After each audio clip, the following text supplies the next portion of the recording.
Okay, so with ALLDATA being OEM information, obviously the vehicle manufacturers do things differently. Renault do it differently than Peugeot, do it differently than the VAG group, do it differently than BMW. So for example here, we've got Renault Scenic selected. We go into diagrams here. So on the left hand side, diagrams, electrical OE.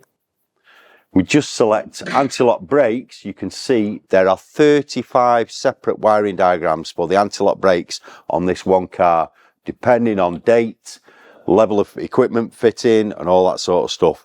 By contrast, another thing I can do, if I go into vehicles, right click, open a new tab, I can actually select another vehicle.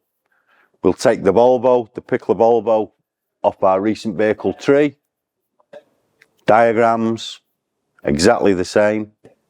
Electrical OE, anti-lock brakes. There are 3 diagrams for this vehicle.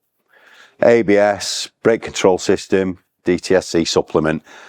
That's, you know, so literally that's the difference. If we click on the diagram,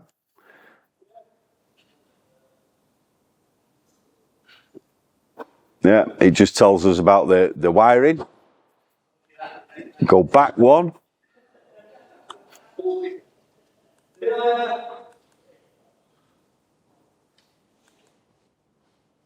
Genuine OE diagram as compared to the diagram for the handbrake on the Renault.